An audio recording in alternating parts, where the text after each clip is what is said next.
Greetings, dear listeners. This is Jonah Goldberg, host of the Remnant Podcast, brought to you by the Dispatch and Dispatch Media. There have been a bunch of books and articles in the last, year or so, 2 years, all about marriage and divorce and marriage and all this kind of stuff. And people keep asking me, my guy Denton, my assistant, who asked me, should we get this person or that person to come on and talk about it? And I'm always like, no, Brad Wilcox's book is coming out soon, and we got to have him on, so let's just wait for that. So finally, Brad Wilcox, who's a sociologist at the University of Virginia, he is the head of, what is your thing called? The National Marriage Project at UVA, yes. The National Marriage Project at UVA, a colleague of mine at the American Enterprise Institute, and the author of a new, much discussed book, Get Married: Why Americans Must Defy the Elites, Forge Strong Families, and Save Civilization. Brad, welcome back to the Remnant. It's good to be here today, Jonah. So, first question, as always, with new books, although you kind of gave it away in the title. What's your book about? So it's about kind of this big paradox, Jonah. And the paradox is that on the one hand, we're seeing the sort of real world fortunes of marriage fall, at least in terms of the numbers of folks who are getting married, really. And so that's kind of like the bad news. But the good news is the science kind of is telling us that marriage matters for kids and adults. And may even matter more than ever, So we see, for instance, when it comes to college graduation, that kind of the tie between marriage and college graduation for kids is getting stronger in recent years. And we're seeing some evidence too from what's called the American Family Survey, the kind of like the links between life satisfaction or happiness in a sense, and marriage are getting, stronger. So we're just kind of living in this paradoxical moment where this core institution, I think, might matter more than ever. In a day and age when we're seeing more economic inequality, we're seeing more technological distraction, we're seeing more atomization, more secularization, all that stuff playing out. And so it's in that context that having the benefit of a spouse and kids, I think, becomes perhaps even more consequential for adults and then also for kids. Yeah, and our colleague and friend Yuval Levin writes a lot about institutions. I'm kind of obsessed with institutions, and the metaphor that always comes to my mind is that institutions are of various kinds are basically like trees in a wetland. They prevent soil erosion. They hold the ground together, right? They provide ecosystems for other things to thrive. And if you uproot the trees, you basically get deserts in all sorts of places, including like rainforests. And there's no institution, it seems to me, that is better at preventing societal erosion than marriage, because it really does. It's annoying because politicians have such cliches about it's the bedrock of our civilization, but just because they're cliches doesn't mean it's not true.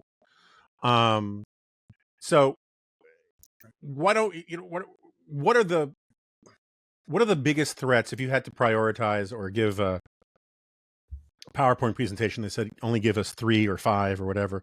What are the biggest threats to or reasons for the degradation of marriage? Yeah, so I think when I think about kind of the biggest factors that are driving marriage rates down in America, a couple of things come to mind. One is what I call kind of the Midas mindset. It's a kind of individualism. It's a sort of idea that what really matters for us is education, money, kind of building your own brand, often attached to a certain kind of understanding of work.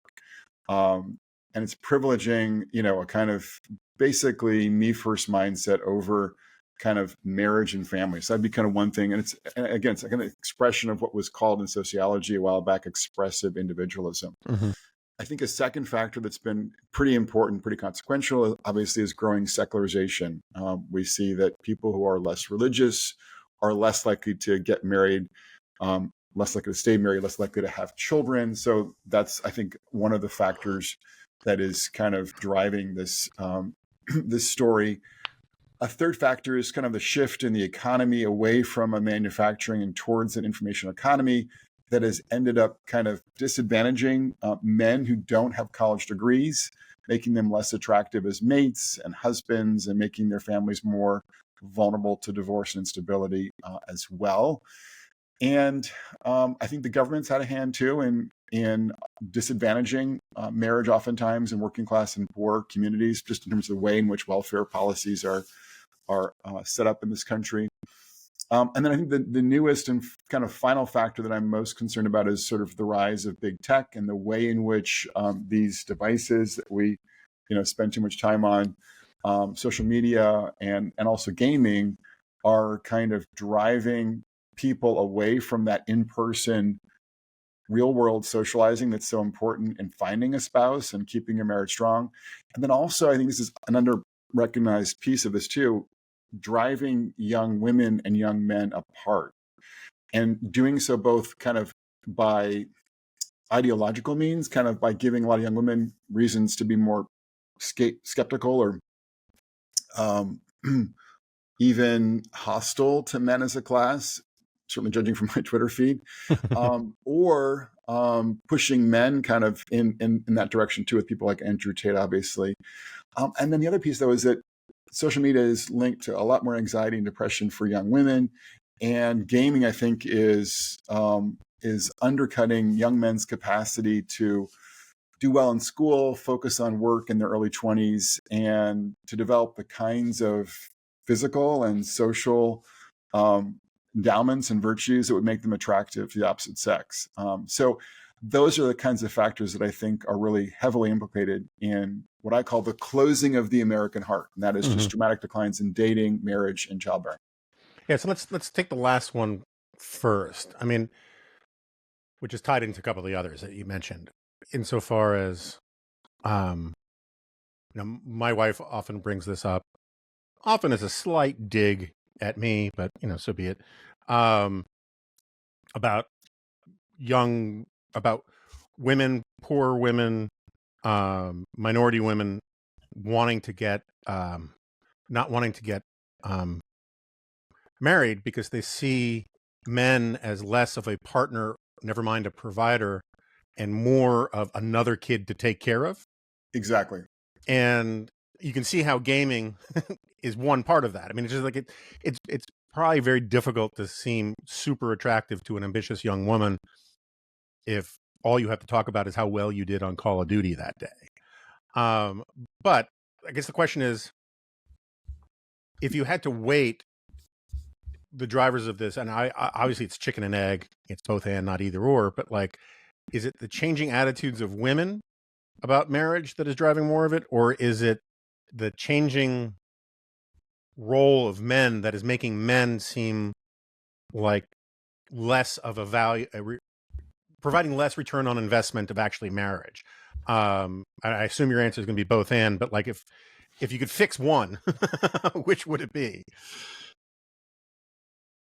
Yeah, it's a great question, Jonah. And I focus more in the book on kind of trying to fix men, but recognizing that I'm a sociologist, right? And so I'm trying to think about it's not kind of this random thing that, so many young men and so many teenage boys are floundering. They just like, I think conservatives sometimes make the mistake of talking about like culture and some kind of like, abstract, a sociological way. We have to think about what are the institutional contexts where so many teenage boys and young men are floundering.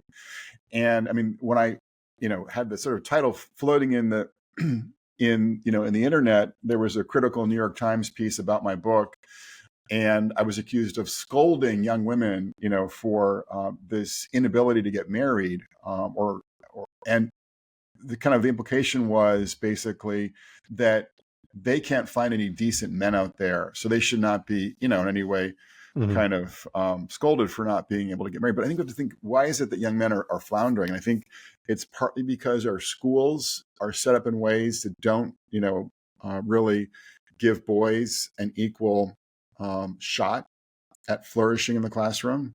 And we've obviously know that from our colleague Christina Hoff Sommers' work, back in the day. It's related to the way in which, as I just mentioned, many big tech companies are basically offering products that distract men and distract teenage boys from, give them kind of the simulacra of being the white knight, on an Xbox, rather than the reality of being a white knight in the real world. And it's also related to the fact that we don't, in this culture today, offer young men a clear and compelling vision of masculinity. Mm-hmm. And so some of the same voices who are out there kind of decrying men's, immaturity and their lack of, skills and social, virtues, and their failure to really launch and to be gainfully employed, are also the same voices that would be very reluctant to offer a clear and compelling vision for masculinity to young men, or who are even regularly kind of attacking the idea that there is something like masculinity that should be addressed and held up to young men. So those are, I think, three of the things that are kind of Mm-hmm. hampering the fortunes of our boys and young men. And we need to address all three of those things in terms of education, in terms of technology, and in terms of giving young men like a clear and compelling vision of masculinity that would make them flourish as human beings, and also would make them more attractive as partners and boyfriends, and then as husbands as well. But doesn't this get to the larger problem that you alluded to earlier about an increasingly secular society, and there are marriage is arguably the most important institution, but it is an institution that depends on other important institutions to Correct. thrive, right? Right. And so it's very hard to find a way to model a good version of masculinity if no one's going to church or synagogue, right? And if nobody's participating in community events where the mature, responsible, chivalric men are getting praise and attention and respect, and the jackwads are getting scorn and derision. Because you need to be able to you need to model that behavior somewhere. And if there's no platforms, no institutions to model that behavior, it becomes very difficult to send that message that you think you want to send out there. That's definitely true. Although I think certainly, and one of the stories in the book is about the way in which faith does provide, families and men in particular, kind of a family first model and way of life that I think does help men kind of grow up, become more responsible, more commitment worthy, and once they are married, more engaged in their families. And these are things that make women happier. In fact, there's no group of kind of married wives that are happier than wives who are kind of going to church or temple or synagogue with their husbands. So that's certainly part of the answer to thinking about how do we kind of think about forging a more constructive model of masculinity in marriage for the 21st century. But it's also obviously important to appreciate the way in which, in different eras, civil society, pop culture, even obviously, corporate America in terms of marketing, were giving a model of masculinity, for better and for worse, to men, and still do that in ways too. And so I think we have to think about public schools. We have to think about marketing. We have to think about Hollywood. We have to think too about now social media, and generating a kind of constructive vision of masculinity that captures the imagination and the hearts and the minds of young men, and moves them in the direction of being a good husband and a good father, a good worker, rather than kind of acting like a devotee of Andrew Tate. Yeah, so I'm entirely aligned with all of that, and I agree with that. At the same time, if we're going to look at this as that as generally small government people, right? Let's just stipulate, I don't know exactly where you come down on the spectrum of, from libertarian to whatnot, but there are limitations to what government can do in terms of compulsion to fix hearts and minds, right? And so if you're just looking at this as a cultural strategy, it's easier to talk about how men are, poltroons and jabronis and need to get their act together. It's really easy for men to talk about how other men or boys need to man up, right? It is much harder. So that's the supply side argument, which I'm 100% on board with. There's the demand side problem of how do you convince women to make this leap? And that is a much harder thing, which can verge everywhere from sounding sexist to mansplaining to Handmaid's Tale-y, unfairly, depending on how you do it. But like it can be very off-putting and scare away a lot of women from having this conversation. If you start saying, even though the biggest problem, or an easier to talk about problem, is the poor supply of marriageable men, there's still the problem of the mindset of a lot of women who have turned marriage into, who have embraced this argument that marriage is an oppressive institution and bad for women. So how do you explain, how do you do this cultural persuasion argument towards those women? Right. So on the first point, though, I think it's important to sort of recognize that the government does have some levers when it comes to culture that are worth pulling, and those levers are obviously public education, school choice, in terms of giving kids access to, often schools that do a better job of kind of like, and I've done some research on this, forming young adults for a family future, and then PSAs too. So there are not that the government's going to be the necessarily the leading actor on all this, but the government can use the power that it already has, to, Sure. I think, do a better job of kind of educating young adults about the value of marriage for both men and for women. Now, when it comes to I agree that I do want to just clarify. I agree with that entirely. My old boss, Ben Wattenberg, he used to make this point about welfare and stuff. He's like, look, we can argue about what the government can do to fix things, but the government should at least adhere to the Hippocratic Oath and not hurt things. Do no harm, right? Yeah. And I've talked obviously about the importance of addressing marriage penalties. We've done that ironically for income taxes, which obviously hit the upper half of the distribution a lot harder. We haven't really focused on addressing marriage penalties in our means-tested programs like Medicaid, for instance. So that's Right. something we could do from a government perspective. But in terms of the question about women, I think it's a profoundly important question. And I do have a chapter on gender in the book. And one of the points that I make is that there's obviously a lot of discourse around gender and feminism in our culture today. But I suggest, in terms of both in terms of talking to women today, women in their 20s and 30s and 40s and 50s, for the book, both married and unmarried, what I suggest is that there's a lot of flexibility today when it comes to marriage and the division of work inside and outside the home. And I don't find a story for women, for wives, that's better in terms of how she handles work. Okay. Mm-hmm. So that's kind of like the sort of contemporary or progressive, in a sense, takeaway from the book.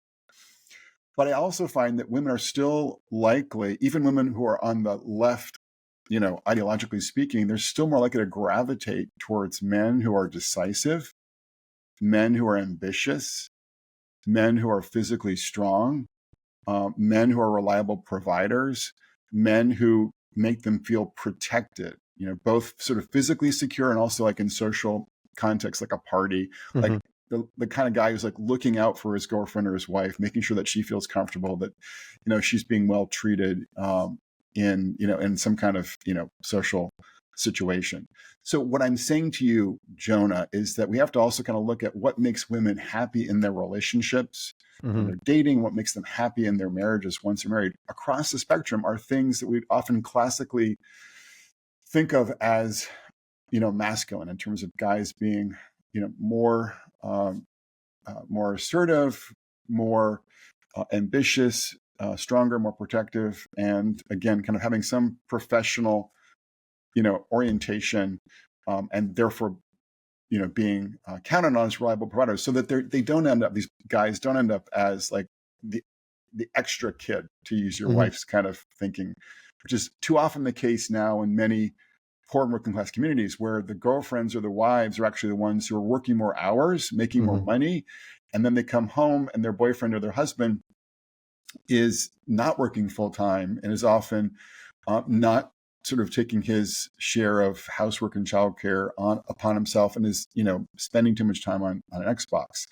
So this is kind of the challenge, is that we live in a moment where we can't really see, oftentimes, or can articulate, if you will, the truth before our very eyes. And that is, it's still the case in 2024 that, generally speaking, of course there are exceptions, but generally speaking, women are happier, wives are happier with men who do embody some classic masculine virtues, provided that, and this is the key kind of,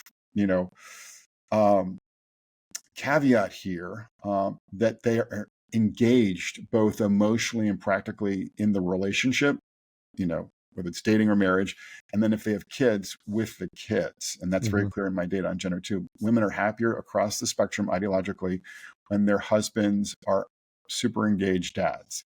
Now, how they divide up housework and how they divide up paid work, not so important. But women are happier with men who are emotionally and practically engaged in the marriage and with the kids. And so I kind of put this whole package together and talk about it as either like a family first marriage, model for guys, or as a kind of a neo-traditional model for men that is most likely to engender a sense of happiness and satisfaction for women today. And so it does implicitly kind of give men a pretty clear model of the kinds of virtues they should be cultivating, and often are not encouraged to, unfortunately, in today's world where there aren't clear guidelines and clear norms and clear expectations for men when it comes to, masculinity in 2024. Yeah, but I mean, again, I find that all persuasive, but we're back on how men need to fix themselves, right? And which kind of illustrates the premise of my point maybe a little bit, in that it's difficult to talk to women about how, again, at the level of vast generalization, right? We're not saying we're not talking about individual people here. We're talking about at scale trends, statistical things. Sure, right.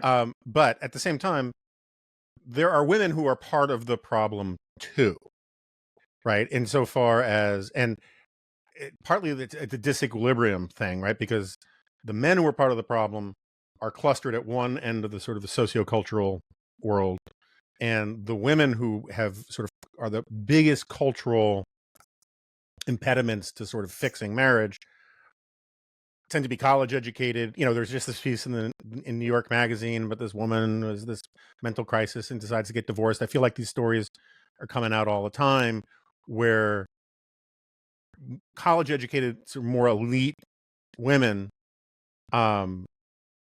they're the ones who are doing the women need a man like a fish needs a bicycle kind of spiel, updated for the 2020s.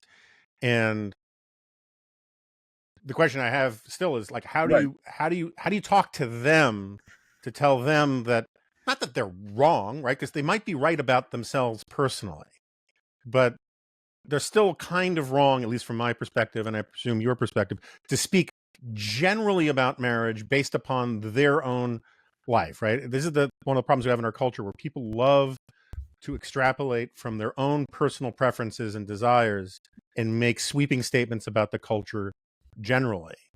And there's probably no place I can think of that is more true of that than the issue of marriage. Yeah. So what I do say at the beginning of my book is I mention, that there are voices on the right now, like Andrew Tate, who are kind of discounting marriage from a man's perspective. They're saying it's a bad bet, it's a bad investment. You're going to end up divorced and miserable. This is kind of the new online right, red pill right kind of take on marriage. But I also begin the book by talking about, and of course, the takeaway for Andrew Tate and Pearl Davis and that whole crew is guys should just, basically focus on getting strong, making money, having a good time, and using but not investing in the opposite sex. Okay. So it's a profoundly atomistic and anti-nuptial message. But to your question, Jonah, we're also getting a very similar message from elite liberals, most of whom are women, articulating this idea, which is that basically, again, marriage is a bad deal. It's oppressive, it's restrictive of freedom. It's going to make you miserable. It's going to be, it's going to immiserate you. And so again, there's kind of this message from elite liberals aiming primarily at women, often from well-educated women, that is encouraging them to steer clear of marriage and telling them the path to immiseration and misery is running right through marriage.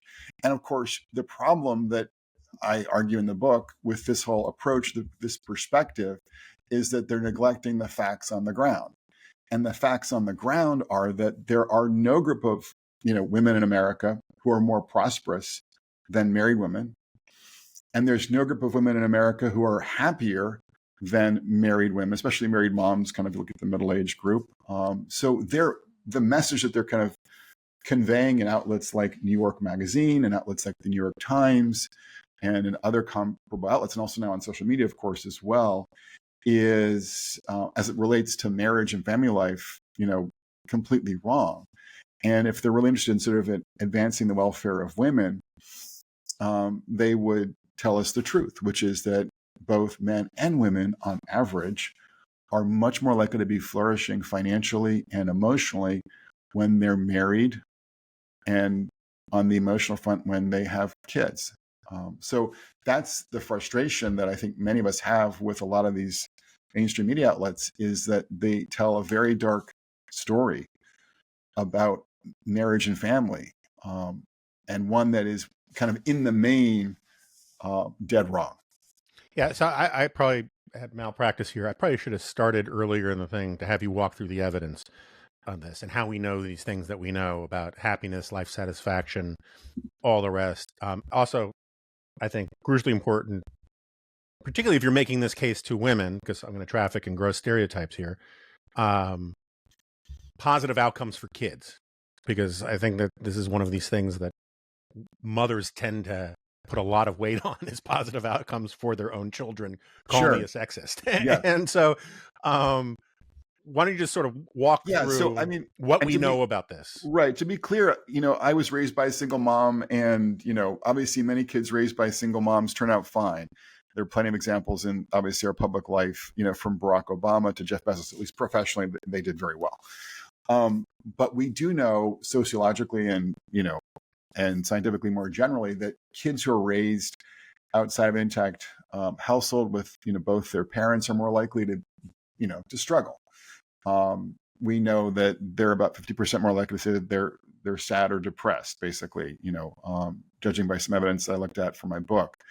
The most striking thing, though, when it comes to that whole body of evidence for me, is that when I was looking at this, at this data for kids and boys in particular, what I found with my colleague, Dr. Wendy Wang, is that boys today, or young men today, are more likely to land in prison or in jail, Jonah, than they are to graduate from college if they're raised apart from their own two parents. And by contrast, they're about 4 times more likely to graduate from college than they are to spend any time in jail or in prison if they're raised by their own intact, family, their own mom and dad, basically. And this particular kind of, social factor set of facts was, extremely, I think, sobering and striking for me. But that just kind of gives you some sense of how it is the case that, marriage matters for kids. Now, when it comes to adults, what we see is that on the financial front, for instance, contrary, there was a Bloomberg story, for instance, that was suggesting that basically women who get married and have kids are less likely to get rich, was kind of the headline in Bloomberg. And just off the mark, because married women are 80% less likely to be poor compared to their unmarried peers, net of controls for things like education and assets. And both women and men in their 50s, kind of getting closer to retirement, have 10 times about the assets than their never married peers. So kind of the Andrew Tate perspective on riches and marriage, and the perspective that Bloomberg was articulating, could not have been, more off the money. Or the idea that kind of, as one New York Times writer was advancing in a New York Times piece, I think close to the pandemic, she was telling us in her piece in the New York Times, I'm just going to read the quote here because it's a pretty evocative quote, just finding that. So as one writer said to the New York Times, or as one writer, Amy Shern, wrote in the New York Times, she said, married heterosexual motherhood in America is a game no one wins. Okay, so this is kind of the idea that we're getting in the New York Times, for instance. And what we see in the data, though, is that married women are about twice as likely to be very happy compared to unmarried women. And there is no variable in what's called the General Social Survey that better predicts women's happiness in America than a good marriage. Not a good job, not a lot of money, not a good education, not frequent sex, not religious attendance, not self-rated health. So, and this is all because, as Aristotle said, we're social animals. And so we are just much more likely to thrive when we have strong friendships and strong family relationships. And in all of this, it looks like marriage tends to matter the most. So just on devil's advocate, what do you say to people who say there's a selection bias problem here? That the kinds of people who get married are the kinds of people who are hardworking, and there are kinds of people who are going to be self-satisfied and other directed. And so, of course, because they're the kind of people who get married, they say that their marriage is fine because they're positively oriented to the universe and to their communities and whatnot. So there's no question that today, especially, marriage is more selective. And what I mean by that is that the kinds of people who are getting married today tend to be better educated, more affluent, more religious, and also more conservative, actually. Probably also to have, more, social skills, that might make them more attractive in some kind of meaningful way. So it is the case that the kinds of people who are getting married have, endowments or characteristics that would make them, for instance, happier and more successful. But we also see, pretty good causal evidence too, that when it comes to sort of the financial effect of marriage, that men who get married, for instance, tend to work more hours. They work more strategically. They're less likely to be fired, for instance, compared to their roughly equivalent single peers. They're less likely to quit a job, unless they found a new job, whereas single guys are just more likely to quit the job without any kind of consideration of their job trajectory. And even don't have twin study evidence on marriage and men and money, indicating that twins who are married earn about 26% more money than their identical twins who are not married. So that's pretty strong evidence in my book. And on the happiness front, we've got evidence from the economists Sean Grover and John Helliwell, who are controlling for happiness prior to marriage as a way of addressing this challenge. And they're still finding, quote, a causal effect on happiness at all stages of marriage, from prenuptial bliss to marriages of long duration, unquote. And they find that kind of the marriage happiness premium is biggest in midlife, when a lot of us middle-aged adults are more susceptible to being, not so happy. So yes, there's no doubt that there's a selection story here. It's important to acknowledge that. Marriage is not some magic potion. But I do think it's also important to just underline that married people are less lonely, they're more prosperous, they report more meaningful lives, they have more physical touch. Don't underestimate the importance of physical touch. I mean, I think if you've got a dog, I know you've got a dog. If you've got kids, my kids thrive when there's touch. Dogs thrive. We've got a new puppy. I mean, she literally wants to be cuddling with us all the time, right? So I don't think you can minimize the importance of having another person in your bed at night, or another person to snuggle next to and watch, Prime Video with. So anyways, I think these are the kinds of mechanisms that help to explain why, again, on average, married men and women are markedly happier in America today. Yeah. So a lot of the stuff that I know about marriage statistics either comes from you or comes from you secondhand, right? Someone learned them from you and all that. But, one of the things, one of the points I'll often make in talks is that, holding for a lot, with lots of caveats and whatnot, that generally the gain on the economic rewards for marriage in many cases are equal to or more than the equal economic rewards for college. Or at least they're competitive, right? And you can have an argument, a statistics game of it. But think about how much this country celebrates going and encourages people to go to college versus how much it celebrates and encourages people to get married. And you can see, like, if you're a pure materialist, you would think, okay, any institution that helps people's, rises people's living condition, we should be encouraging in this country. And yet there's all these assumptions about how college does that for everybody, and it doesn't. And there are all these assumptions that marriage doesn't do it for anybody, and it does. And I think that this gets to sort of the elites part in your subtitle, is that, and this is very much a Charles Murray point, that the problem with our elites is they don't preach what they practice. Most elites, most economic elites, most successful people in this country have all sorts of bourgeois norms and values that help explain why they became successful. But then they're terrified of telling anybody else that they should follow a similar course. And I was just wondering, do you have, first of all, did I get any of that wrong? But second of all, do you have a story, like if someone said to you, how the hell did that happen? Like, what is your explanation for how we ended up where we are, where there was such sort of elite disregard in certain quarters, at least, for marriage as an institution? So again, I think when I first released the title, there was some pushback on the internet from journalists like Matt Iglesias, sort of saying, "What are you talking about elites? Why do we need to defy the elites? They have got the strongest marriages, so they're doing great. What are you talking about?" And of course, the point I'm making in the book is not that we should not, note how our elites are often flourishing in marriage. It's that they're not actually culturally making the case for marriage in their positions as journalists. And there was a headline from Matt Iglesias in Fox sort of a while back, kind of discounting the importance of marriage, ironically enough. And there are plenty of obviously journalistic pieces that sort of minimize the importance and value of marriage or go after marriage as kind of an important institution. And we've talked about that.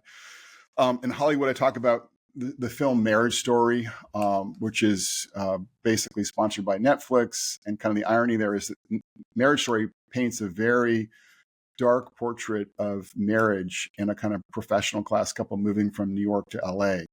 And it's ironic because this critically acclaimed movie, again, is sponsored by Netflix. And the co-founder of Netflix is Reed Hastings, who writes in his own autobiography about how he and his wife had struggled in their early years of marriage, sought counseling, kind of got things together, and by all accounts have been happily married, seems like, stably married for more than 30 years, have 2 kids. So clearly kind of he's forging a strong and stable marriage, probably benefiting from the kinds of virtues you just touched on. And yet, his platform is not, really sort of modeling or articulating that those set of virtues and values either. So that's the challenge. Why are elites doing this? Well, I think there are a couple of reasons why they're doing this. One is that, individualism in America is a pretty profound cultural force. And I think elites tend to sort of value lots of choices and options. And they don't want to kind of limit people's options and choices when it comes to relationships and marriage, even though they're often very kind of prudential in how they're making those choices. I think a second issue is that they embrace a kind of progressive idea that would suggest that sort of every new thing that comes down the pike when it comes to relationships and family, whether it's the divorce revolution of the 1970s or polyamory now, should be kind of like baptized or given some kind of recognition or status. And then there's a kind of, I think, a contagion thing too, where you kind of say what you hear people around you saying. And so once certain kinds of progressive ideas get articulated in colleges and universities or on social media now, even if you kind of have some inclination that goes in a different direction in your private life, you're going to publicly affirm, that progressive position on the latest family issue. So those are some of the dynamics I think that are playing out here. And again, the tragic reality is that by talking left when it comes to family and then often walking right in their own personal lives in terms of marriage and family life, they're only kind of reinforcing their own privilege and that of their children. They're maximizing their odds that their kids are going to go to the right schools, graduate from college, and then do well economically. But they're not supporting that institution, which is obviously stable marriage, that would help other Americans and their kids realize their best life and live the American dream, both educationally and economically. Yeah, to me, it's very analogous to the Silicon Valley guys who make their living off of Instagram, Twitter, phones, and all this kind of stuff, but don't let their own kids be on any social media platforms or use phones more or screens more than an hour a week. And yet they'll testify before Congress about who are you to deny the freedom for people to do all this stuff when they deny that freedom to their own kids. And there are different arguments to be going on in there, but the sort of the disconnect is really kind of gross when you think about it.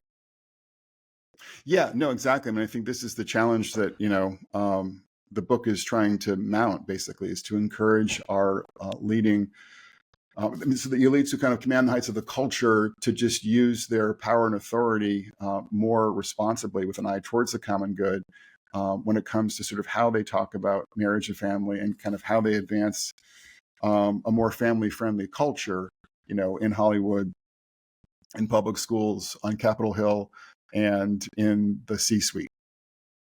I meant to ask this before we got into that, and I'll kick myself if I don't ask it now. So one of the things I learned from you, that's what the reference was earlier, is that men become just wildly more productive economically after they get married and really after they have kids.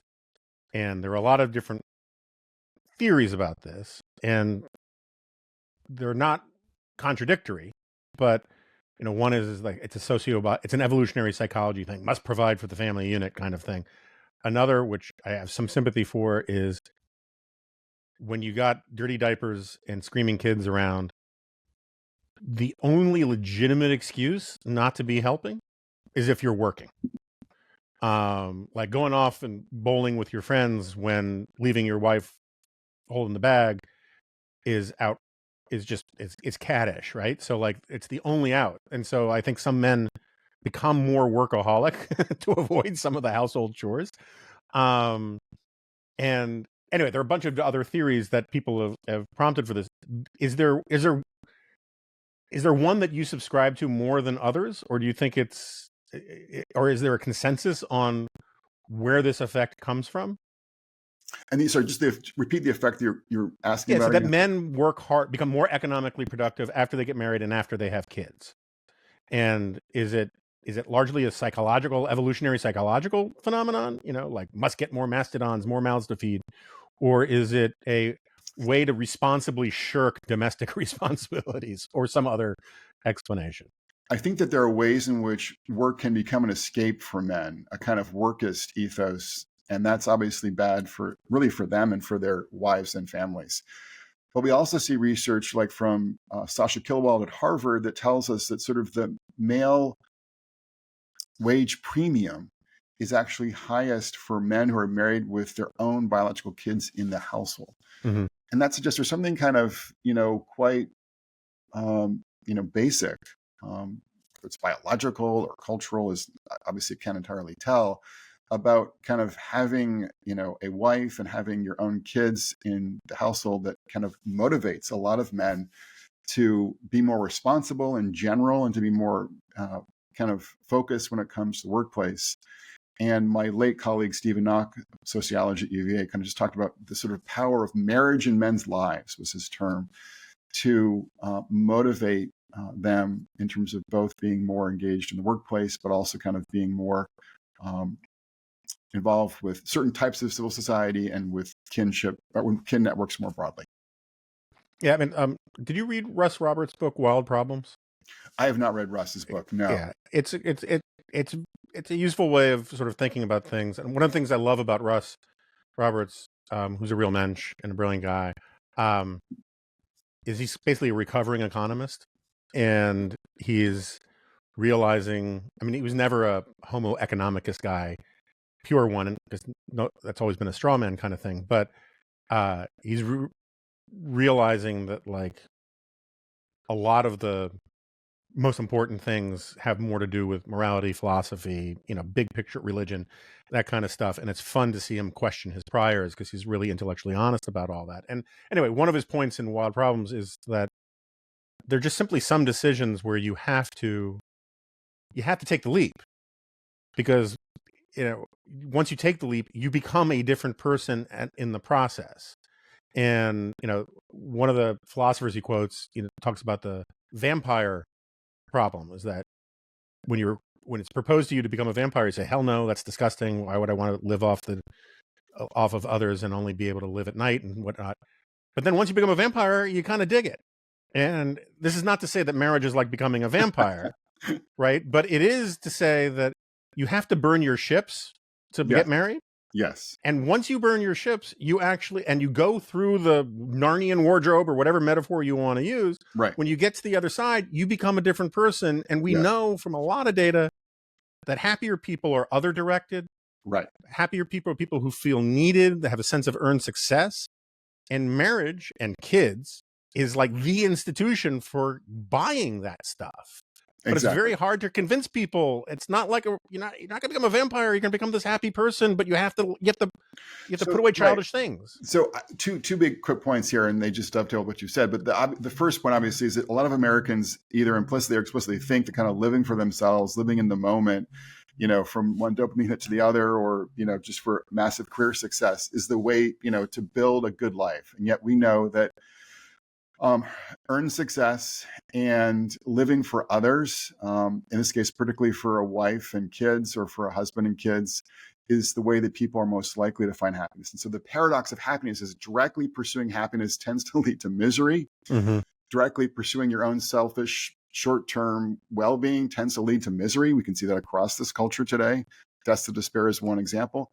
By contrast, kind of building a good life and living for others in the context of a strong marriage and family is the most kind of reliable path to being happy. Mm-hmm. But, and I think this is the rub, right? It's important to pick well.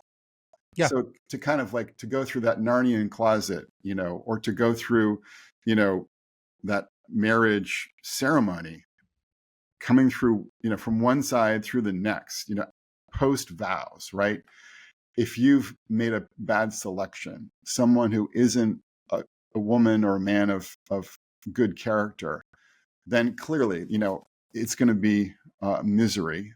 And then to recognize too that we all struggle to live virtuous lives. And so there's a continual process of trying to become a better husband and a better wife, a better father and a better mother.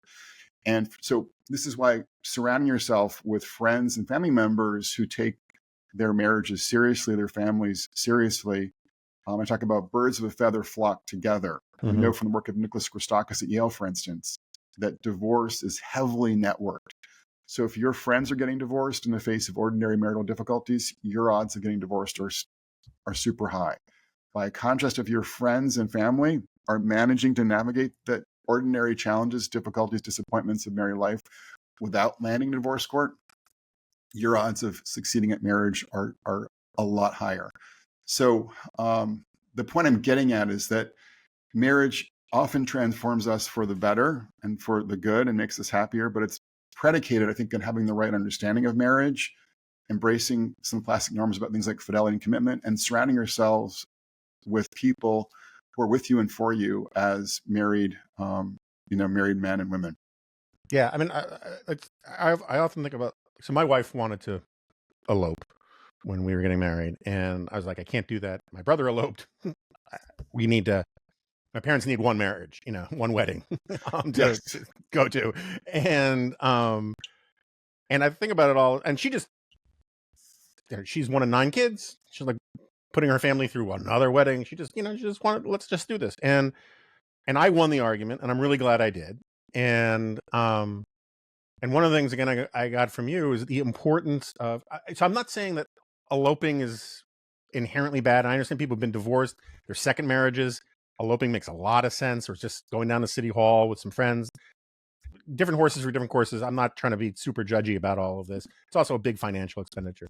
But there's a real value in having your friends and family show up and see you make this public promise to somebody else, because promises made in public are much harder to break and you take more seriously than promises made in effect in secret. And this point about divorces being highly networked, it reminds me of my friend David Bahnsen. He wrote this book years ago about the financial crisis, and one of the takeaways was that it's sort of a social contagion, that if you know a lot of people who are defaulting on their mortgages, the taboo against defaulting on your mortgage starts to evaporate. Similarly, if you know a lot of people who default on their marriages, it just, the barrier, the price, the social price of giving up on your marriage is much higher if you're the only one doing it, rather than it just being normalized. No, 100%. And obviously I can imagine what the critic is thinking right now, listening to the two of us, long married guys, what about those situations where there's domestic violence? And that's obviously an important rejoinder. But it's important just to recognize and realize that in the main, what we see in married couples today in America, and what I talk about in my book, is that if you surround yourself with people who are kind of on team marriage and family, particularly in a religious context, you're more likely to be happily married. You're more likely to be steering clear of divorce court. You're even more likely today to be having sex on a regular basis compared to your secular peers. And so in the main, I would say the upsides are pretty high for married couples who are kind of situating themselves in a social network that supports and affirms marriage rather than the opposite. Yeah, and you raise a good point. People who are hostile to your argument, they're going to be hostile to this conversation. I don't really care that much, but at the same time, we should point out that like we are speaking in broad generalizations, and the argument about like, I find, when you say marriage is good and someone says, well, what about institution, what about marriages where there's spousal abuse or wife battery or whatever? Like, yeah, that's terrible. Send the guy to jail. I mean, to me, Right. I mean, it's like, Right. I can point out there have been lots of cases in just numerical terms of school teachers who have molested kids. That's not an argument against having schools. Sure. Or having teachers, right? I mean, Sure. you say Right. you punish norm violations, and I'm a big punish the norm violations guy. But that's not like the argument that the norm violations prove you shouldn't have the norm. It just has no purchase with me. If we shouldn't have the norm, tell me why we shouldn't have the norm. Don't tell me why people's failure to live up to it proves that we shouldn't have it at all. It's just a completely logical different argument. Yeah, I mean, I think that's right. I mean, you get to kind of recognize and realize that, the point of institution is to reinforce a certain set of common norms. And there are going to be people who, break those norms or are hypocrites or violate the norms. But, that doesn't kind of undercut the value of the institution itself. And I think what people often fail to realize is that there are a lot of voices out there in the culture today that would sort of support, like, the norm of going to college, and would appreciate and recognize that the institution of, a college is valuable. And yeah, sure, you could go to the library, Jonah, and you could kind of sit down at the library and you could gather books around. You could get on the internet nowadays with computer at the library, and you could kind of assemble for yourself a world-class education, right? But for most of us, if we're interested in higher education, it's easier to go to a college, and get a BA or a PhD in something, and learn something in that kind of institutionalized way. And so there are people, many on the left, who certainly appreciate the value of college and higher education more generally, but ironically don't appreciate or understand how kind of the norms and customs, the laws that have surrounded marriage have tended to facilitate forging stronger and more stable relationships, both for adults and kids. See, it's funny. I thought you were going to go in a slightly different direction with the college analogy, because there's also this thing, it's called the sheepskin effect, which I'm sure you've heard, right? And so right. Yes. It turns out that the value of a degree has more to do with social networking and validation than the actual education you get out of it. At least that's the argument. And I would argue that there's a sheepskin effect, so to speak, about marriage. You're sending a signal about the kind of person you are in terms of your ability to make long-term commitments if you actually put a ring on it, right? Yes. And which is different than, well, I've been in a committed relationship for a long time, but we don't feel like we need to be married. That's right. Sending a different cultural signal to the people around you. And one key difference between cohabitation and marriage, obviously, even today, is that there are way fewer norms and customs surrounding cohabitation compared to marriage. And the terms of entry in particular are very different, right? So when you're cohabiting with someone, oftentimes people, get together and then they start, sharing an apartment, maybe 1 weekend a month, and then, 2 weeks out of the month, and then they're just living together. And there's never been like this group of people, friends and family looking on with, a gaze of adoration, with music in the, in the background, and vows being exchanged as they kind of walk down that apartment hallway with their, with their boxes and suitcases on that first weekend, right, when they're moving in together. What's striking too, when you ask cohabiting couples, like, when did you begin living together? Oftentimes they would give, a survey interviewer different dates, right? So just kind of the whole difference between a wedding and moving in together could not be more different from a sociological vantage point. And that then points to some differences in the experience of cohabitation and marriage that tell us that kind of that meaning and commitment and mutual trust and kind of common normative understandings are just much more likely to be found in a marriage than they are in living together. And that's one reason why marriages are stronger, more stable, and generally more satisfying than cohabiting relationships. Yeah. Did you see there was this Wall Street Journal piece a month ago, 2 months ago, about the rise in stay-at-home girlfriends? Yes. And it was funny. I shared it with several female friends of mine, and they were all horrified by it, in a sort of jokey kind of way, because all the advantages of marriage for the man, none of the advantages of marriage really none of the material advantages of marriage long term for the woman.